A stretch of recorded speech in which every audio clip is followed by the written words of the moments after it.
deep cut for Judaism. All right. Well, ladies and ladies, brothers and sisters, we are gathered here today to celebrate the half birthday of our beloved Sunday service. Yeah. And as the prophet Smash Mouth once said, the years start coming and they don't stop coming.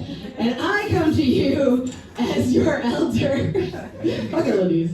I come to you as your elder, not in comedy, because my comedy career is only a year and a half older than this very mic, but rather as a woman of a certain age, a woman who has persevered through life's obstacles and celebrated many accomplishments, from earning 3 degrees from institutions of higher education to purchasing my very own home by myself, to only finally understand the crushing weight of crippling insecurity by entering the Atlanta comedy scene. While I love the Atlanta comedy community, so much so I literally for free publish a daily open mic fucking schedule for you assholes. I do it because I love you. But navigating the social structure of the Atlanta comedy scene is a lot like navigating the social structure of your average high school. A complex maze of projection, insecurities, and dick jokes. Except the thing is, I didn't give a fuck what people thought about me in high school, so I just said and did whatever I felt like.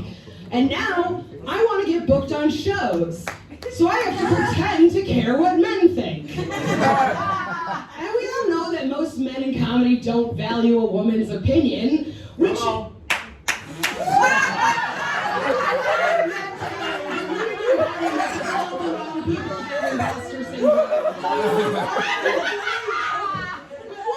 You'd think I wouldn't have been shocked by that fact, but considering that outside of comedy, I literally got fired from my last job for voicing my opinion to a man, so you'd think I wouldn't have been shocked about it being so in comedy.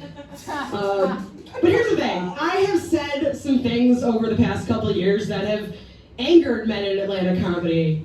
So many Threads posts that I must atone for. Like the time I said it was fucked up how comfortable so many people are using the R word on stage. I see now I was wrong. Because if there's anything it's anything that Elon Musk finds funny, that's top tier comedy.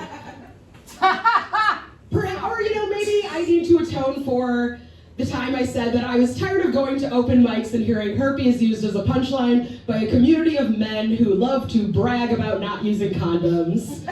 I see I was wrong now. Lord, please forgive me. Those men have been doing their part to ensure that Atlanta has the 3rd highest rate of HIV infection in the country. Thank you for your service, gentlemen. Or perhaps I must atone for the time that I said that if you're booking a show with an all-male and all-white lineup in goddamn Atlanta of all cities, you should be fucking embarrassed. And, no, actually, I stand by that 1,000%. You should be fucking embarrassed by that. No, and people may not like the things I say, but I speak from a place of love for the Atlanta comedy community, and I speak from a place of truth to deliver an important message, and that is, Atlanta is not a real place. And my friends, the comedy scene in Atlanta, it's not real either. Hold on, I lost my place. I was feeling the moment. No, it's not real, and that is the beauty of it. That is the beauty of it. That is what makes it special, meaningful, and truly sacred. Because as we all know, if it were real, it would be predictable. It would fit neatly into a checklist. It would be sterile. It would be the same every night with the same jokes, the same audience, the same outcome. I stand before you to declare that the Atlanta comedy scene is not a scene at all. It is an experience. Woo. It is a living, breathing entity that cannot be reduced to the limitations of a quote-unquote real comedy world.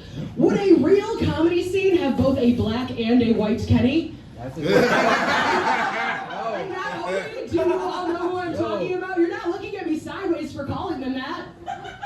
Would a real comedy scene have not only coffee house and pizza mics, but dispensary mics, a drag comedy show, and even have had an open mic at a Waffle House parking lot? Would a real comedy scene have 7 halls?